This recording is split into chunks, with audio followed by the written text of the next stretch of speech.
বন্ধুরা, তোমরা দেখছো গৃহপ্রবেশ সিরিয়ালের আজকের নতুন। আমাদের চ্যানেলটি সাবস্ক্রাইব করে ভিডিওটি শেষ পর্যন্ত দেখার জন্য অনুরোধ। গল্পের শুরুতে আমরা দেখতে পাচ্ছি যে আদ্রিত 5 মিনিটের জন্য শুভকে ডেটে নিয়েছে, আর সেখানে আদ্রিত শুভকে বিভিন্ন জায়গায় ঘুরে ঘুরে দেখাচ্ছে এবং নানান ভাবে চমক। তারপর এরই মাঝখানে আদ্রিত শুভর অপছন্দ জানতে তারা দুজনার ঠিক আগের মতো প্রেমিক প্রেমিকার মতো আচরণ করাচ্ছে। তারপর আদ্রিত শুভকে প্রস্তাব দেয় যে তুমি কি আমাকে বিয়ে করবে শুভলক্ষ্মী। এই কথা শুনে শুভ অবাক হয়ে তারপর শুভ আদ্রিতকে বলে যে হ্যাঁ, আমার আপত্তি, আমি রাজি। তারপর আদ্রিত চেয়ারে বসে বলল হ্যাঁ, এবং দাঁড়িয়ে সবার সামনে তার সুখের কথা ব্যাখ্যা। তাহলে তো সৌভাগ্য, আর এসব কথা বলতে হবে, আমি সব বুঝতে পেরে। আর শুভ আর আদ্রিত যখন একে অপরের কাছাকাছি ছিল তখন মোহনা দূর থেকে সবকিছু। মোহনা বারবার তাদের অনুসরণ করছে, ভালো মন্দ যেখানে সেখানে যায়, মোহনাও সেখানে ছুটে। আর শুভর হঠাৎ মনে হলো যেন কেউ তাদের পিছনে। তারপর যখন সে পিছনে ফিরে তাকায় তখন সে কাউকে দেখতে পায়। আদ্রিত শুভকে বলছে যে কি হয়েছে, তুমি বারবার এভাবে পিছনে তাকাচ্ছ। তখন শুভ বলে যে মনে হচ্ছে কেউ আমাদের পিছু নিয়েছে, আর বারবার মনে হচ্ছে হয়তো কেউ আমাকে ফলো করে। আর আবারও সে ভুল করে অন্য একজনের হাত। আর সেই ব্যক্তি বলে যে আচ্ছা, তোমার কি কোনো সমস্যা হয়েছে? তারপর শুভ যদি সত্যি না হয় তাহলে তুমি দুঃখী। তারপর আদিত বলল তোমার কি হয়েছে?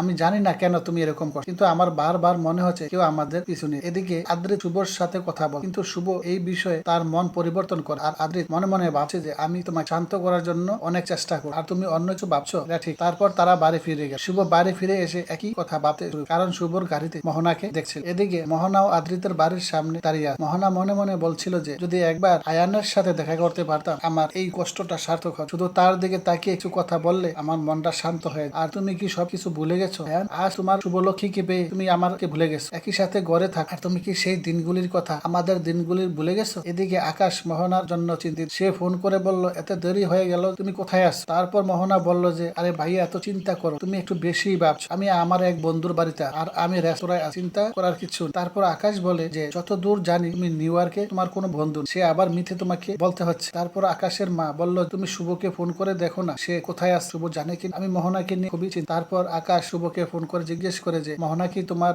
কাছে আছে, আদিদের সাথে দেখা করতে গিয়েছে? তারপর শুভ বলল যে মোহনা কি এখানে আসার কথা ছিল, কিন্তু সে এখানে আসে। তারপর বাইরে থেকে সে দেখতে পেল মোহনার গাড়িটা ওখানে পার্ক করা, তার মানে মোহনা এখানেই আছে। আর সে এত রাতে আমাদের বাড়ির বাইরে দাঁড়িয়ে আছে কেন? তারপর আদ্রিত এটা দেখে শুভকে জিজ্ঞেস করলো যে শুভ তোমার কি হয়েছে? তারপর শুভ যখন বাহিরে গেল তখন মোহনা হঠাৎ চলে গেল। আর যদি আরো কিছুক্ষণ থাকতো তাহলে মোহনা ধরা পড়ত। তারপর শুভ যদি কিছু বলতো আমি তাকে আমার কোলে তুলে নিত, আর আমি সরাসরি তাকে জিজ্ঞেস করতাম সে কি চায়, যার অর্থ আমি এখন বুঝতে পেরেছি সে আমার অনুসরণ করছে। আদ্রিত যখন কিছু জিজ্ঞাসা করলো শুভ রেগে বলল তোমার মেজাজ খা, তাই আমি পালিয়ে গেল, এবং আমি কিছু বললেও কেউ বুঝতে পারবেন এবং বরং আমাকে দোষী পাবে। পরের দিন সকালে আদ্রিত শুভর সাথে সঠিকভাবে কথা বলতে চায়, কিন্তু শুভ এই বিষয়টি নিয়ে খুব খারাপ মেজাজের কথা বলে, এবং সে আদ্রিতের পকেটে মোহনা এবং আদ্রিতের একটি ছবি দেখতে এবং একটি চিঠিও পড়ে। আর চিঠি পরে সে ভাবছে যে আদ্রিত তুমি কখনো এত বদলে গেলে, তুমি কখন দেখা কর, তা আমাকে কখনো বলো, আর তাও যদি তুমি যত্ন নাও, আমি তাকে সামলাতে এসেছি, আমি বাড়ির যত্ন নেব, আমি পরিবারের যত্ন নেব। তারপর আমি একটা বাচ্চা মানুষ কর, তুমি যেই হও না কেন বাইরে, আর আমি কেন বলবো যে এখানে থাকা তোমার জন্য ভালো হবে? আদ্রিত বলে যে তোমার সাথে যোগাযোগ করা এবার একটা দায়িত্ব হয়ে দাঁড়িয়ে, এর পরিণতি কি হবে সেটা কি ভাবছো? তখন শুভ বলে হ্যাঁ, সে তোমাকে বাইরে পছন্দ কর, বাইরে কত সুন্দর মানুষের সাথে দেখা, ভালো সম্পর্ক তৈরি হয়, তাই না? তুমিও তাই কর। আদ্রিতের এই কথা শুনে শুভর ঘর থেকে বেরিয়ে। আর আদ্রিত মনে হয় গতকাল ঠিকঠাক, কিন্তু শুভর কি হলো যে হঠাৎ এত বিরত বোধ করছে, আমি বুঝতে পারছি। এদিকে আদ্রিত দুপুরে খাবার না খেয়ে চলে, যার জন্য শ্রাবন্তী শুভকে অনেক। আর শুভর কথা শুনে খারাপ। শ্রাবন্তীর কথা শুনে শুভ